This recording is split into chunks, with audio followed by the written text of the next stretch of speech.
यंत्रों को समझना है तो न्यू वर्ल्ड ऑर्डर को समझना होगा। न्यू वर्ल्ड ऑर्डर कुछ दुनिया के बिग एलाइट्स हैं, उन लोगों ने बनाया हुआ है। वो ये चाहते हैं कि पूरी दुनिया का नियंत्रण उनके हाथों में हो, तो उनके बनाए गए कानून चले।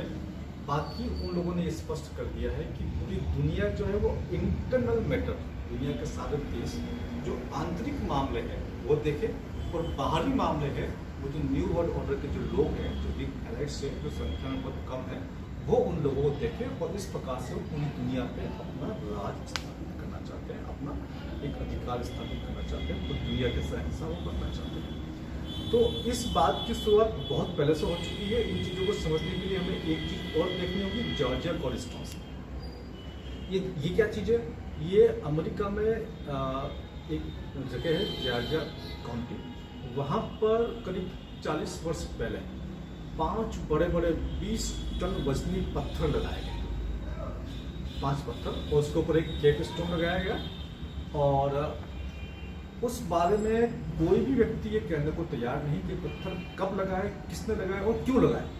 इतने बड़े बड़े पत्थर लगाए गए अमेरिका जैसे विकसित देश के अंदर, और वहाँ कोई अथॉरिटी बताने को तैयार नहीं कि पत्थर किसने लगाया, कब लगाया और क्यों लगाया और क्या पर्पस था। उन पत्थरों में दुनिया की कुछ भाषा में कुछ संदेश लिखे हुए हैं, उसमें 10 आज्ञाएं लिखी हुई है, 10 कमांडमेंट्स। तो ये जो न्यू वर्ल्ड ऑर्डर की बात करते हैं हम, इसको समझे ओल्ड टेस्टामेंट, न्यू टेस्टामेंट, है ना। पहले जो जीसस जो जूस लोग हैं वो ओल्ड टेस्टामेंट को मानते हैं, क्रिश्चियंस लोग न्यू टेस्टामेंट को मानते हैं, उसमें कुछ आज्ञा है ना।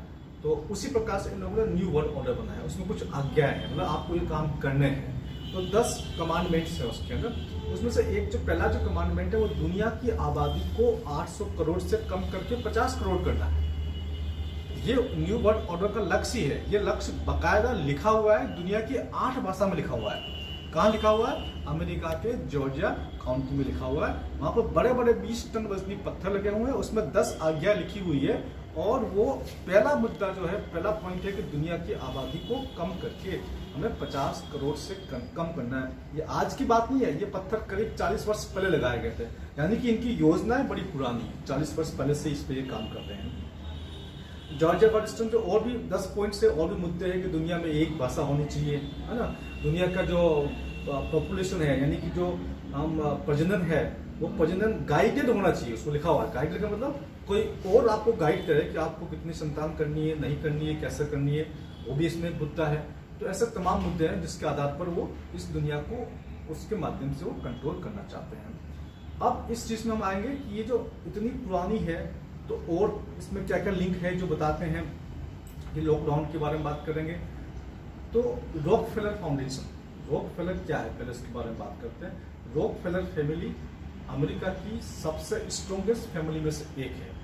कुछ वर्ष पहले अमेरिका में ये कहा जाता था कि रॉकफेलर जो है, रॉकीफेलर, वो एक पैरेलल गवर्नमेंट है। ये बात दुनिया को पता नहीं है, लेकिन अमेरिका में लोगों में ये था कि ये गवर्नमेंट अलग चलती है और रॉकीफेलर अलग चलता है। रॉकीफेलर जो कहता है वो गवर्नमेंट को मानना पड़ता है, क्योंकि रॉकीफेलर की जो बिजनेस एम्पायर था वो इतना बड़ा था, यानी कि फाइनेंस, बैंकिंग, इंफ्रास्ट्रक्चर, सब कुछ उन लोगों ने अपना बिजनेस एम्पायर कंट्रोल करना था। लोग कहते थे कि सरकार काम नहीं करती है, राष्ट्रपति जो भी होते हैं वो रॉकीफेलर बनाता है। तो अमेरिका में ये बात फैल चुकी थी कि जितने भी राष्ट्रपति बनते हैं वो रॉकीफेलर का इशारों पे ही काम करते हैं। इस चीज को रॉकीफेलर को दबाने के लिए अमेरिकन संसद ने क्या किया कि कानून पारित किया। उन्होंने बोला कि जो रॉकीफेलर कंपनी है उसको कई भागों में विभक्त कर दिया जाए। तो उस कानून के बाद रॉकीफेलर कंपनी को कई भागों में विभक्त कर दिया गया, अलग अलग उसके अलग हिस्से कर दिए गए। उसके बावजूद भी आज की तारीख में ये रॉकीफेलर फैमिली बहुत प्रोमिनेंट फैमिली है। इसने 2010 में एक डॉक्यूमेंट रिलीज किया था, 2010 में, आज 2020 चल रहा है। उसमें लिखा था दुनिया में इस प्रकार के वायरस का प्रकोप आएगा, और उस वायरस के प्रकोप आने के वजह से हमको लोग स्टेप लेना पड़ेगा। अभी लॉकडाउन वर्ड है, उन्होंने जो वर्ड यूज किया लोग स्टेप। उन्होंने कहा कि यहाँ हम लोग स्टेप करेंगे, हम ट्रेवल को सस्पेंड करेंगे, आदमी एक जगह से दूसरी जगह जा नहीं पाएगा, लोगों को कंपल्सरी मास्क पहनाया जाएगा, लोगों को सोशल डिस्टेंसिंग के लिए कहा जाएगा, लोगों को वैक्सीनेशन लगवाया जाएगा। ये सब चीजें जो आज आप सुन रहे हैं वो 2010 के रॉकीफेलर डॉक्यूमेंट में ऑफिशियली है, आप चाहें तो रोकी खुला डॉक्यूमेंट सर्च कीजिए, आपको कहीं न कहीं PDF मिल जाएगा। 2010 में लोग स्टेप 1 उन लोगों ने यूज किया था। बकायदा क्या था कि टेबल को सस्पेंड करना, टेबल लॉक नहीं कर सकते। एक तो वो जो बात उन्होंने कही थी वही सारी बात अब आपके सामने है, यानी कि सब कुछ बंद कर दिया गया है। इसके बाद बात करते हैं हम बिल गेट्स पे बात करते हैं। तो बिल गेट्स ने बहुत लंबे समय से ये बात कर रहा है कि पेंडेमिक की तैयारी करो, पेंडेमिक की तैयारी करो।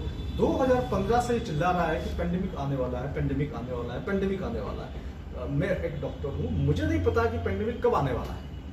दुनिया में कोई साइंटिस्ट नहीं बता सकता कि पेंडेमिक कब आने वाला है, कौन सा पेंडेमिक आ जाएगा। अमेरिका में एक मीटिंग हुई थी, इवेंट 201 के नाम से मीटिंग हुई थी, और ये मीटिंग हुई थी 18 अक्टूबर 2019, जबकि कोरोना का कोई केस नहीं था दुनिया में, कोरोना वायरस का कोई मामला नहीं था। 18 अक्टूबर 2019 को न्यूयॉर्क में एक मीटिंग होती है, जिसके अंदर वर्ल्ड इकोनॉमिक फोरम होता है, bill and Melinda Gates foundation होता है, और अमेरिका के एक इंस्टीट्यूट और होते हैं। उसमें बकायदा तैयारी की जाती है। उसमें कहा जाता है कि बिल गेट्स कहता है उसके अंदर कि देखिए अगला महायुद्ध एटम बम से नहीं होगा। वो पिक्चर दिखाता है स्क्रीन पे कि अगला महायुद्ध इस एटम बम से नहीं होगा, किससे होगा, किससे होगा। वो इशारा करता है नई पिक्चर पे, और वो पिक्चर कोरोना वायरस की होती है। वो कहता है कि अगला महायुद्ध कोरोना वायरस से होगा, बकायदा एक वायरस जिसपे स्पाइक्स बने हुए हैं। यानी कि बिल गेट्स को पहले ही पता चल गया कि अगला महायुद्ध कोरोना वायरस से होने वाला है, जबकि कोरोना वायरस को दुनिया में कोई केस था ही नहीं। अगर ये म्यूटेंट होने वाला है, नया वायरस बनने वाला है, तो म्यूटेंट किसी को जानकारी नहीं होती दुनिया में कि कैसे कोई वायरस अचानक, लाखों किस्म के वायरस है, कौन सा वायरस म्यूटेंट हो जाएगा हमें क्या पता। उसमें से एक पर्टिकुलर वायरस जिसमें स्पाइक्स बने हुए हैं, जिसके शकल सूरत कोरोना वायरस से बिल्कुल मिलती जुलती है, और बिल गेट्स 18 अक्टूबर 2019 को बोल रहा है कि अगला महायुद्ध इससे होगा, हमें इसकी तैयारी करनी है। तो ये सब चीजें प्री प्लान है, क्योंकि आपको क्या करना है, दुनिया के किस प्रकार से बंद करना है। वहां पर बकायदा बड़े बड़े होटल्स के मालिक थे, बड़े बड़े बैंक थे, बड़े बड़े बिजनेसमैन थे। उस मीटिंग में तय किया गया था किसका नुकसान होगा, किसका फायदा होगा, अगर नुकसान होगा तो कैसे भरपाई करनी है। तभी तो आप लोगों ने देखा बड़े बड़े हॉस्पिटल्स को, बड़े बड़े होटल्स को कुछ टाइम के लिए हॉस्पिटल्स बना दिए गए थे। जो बड़े बड़े होटल्स इन्वॉल्व थे ना, उनको पैसा कैसे मिलेगा, काम बंद हो चुका है, बिजनेस नहीं मिल रहा है, बाहर से लोग नहीं आ रहे, तो भैया इनको हॉस्पिटल बना दो और वहां पर बड़े बड़े लोगों को भर्ती करो, और उनको वहां पर 2 लाख 4 लाख 5 लाख 10 लाख का बिल बनाओ, तो वो होटल वाले का काम चल जाएगा। तो वहां पर तय किया गया था कि इस लॉकडाउन से किस किस को नुकसान होगा, उनको जिसको नुकसान की भरपाई कैसे करनी है, और कौन कौन सी कंपनी को फायदा होगा। चूंकि सारा काम डिजिटल होगा, तो जितनी भी डिजिटल कंपनी उनको फायदा होगा, चाहे वो फेसबुक हो, चाहे यूट्यूब हो, चाहे अमेजोन हो, चाहे व्हाट्सएप हो, चाहे ये सब कंपनी हो, चाहे गूगल हो। तो इन कंपनियों को बताया गया कि देखो आपको बहुत बड़ा फायदा होगा, तो आप हमारे साथ मिलकर चलिए। तो ये कंपनियां उनके साथ में हो गई। अब अगर कोई व्यक्ति सच बोलने की कोशिश करता है, तो जो मेन मीडिया उसके सच को दबा देता है, उसके सच को स्थान नहीं देता, ठीक है। तो व्यक्ति ट्राई करता है कि सोशल मीडिया पर कुछ अपनी बात बताई जाए, तो सोशल मीडिया के अकाउंट्स डिलीट हो रहे हैं, उनके पेज डिलीट हो रहे हैं, उनके वीडियो डिलीट हो रहे हैं, उनकी पोस्ट डिलीट हो रही है। तो ये लोग क्यों कर रहे हैं? ये लोग पहले से ही पता है कि हमारा बिजनेस तो 2 फोल्ड हो जाएगा, डबल हो जाएगा, 3 गुना हो जाएगा, लॉकडाउन चलता रहेगा, तो लोग मजबूरी में इंटरनेट पे ही काम करेंगे। तो ये एक बहुत बड़ा गेम था। उस गेम के अंदर उन लोगों को छांट छांट के शामिल किया गया जिनको इससे फायदा होने वाला है। इस प्रकार से जो बिग एलाइट्स है, उन लोगों ने ये मिल करके एक बहुत बड़ा षड्यंत्र रचा है।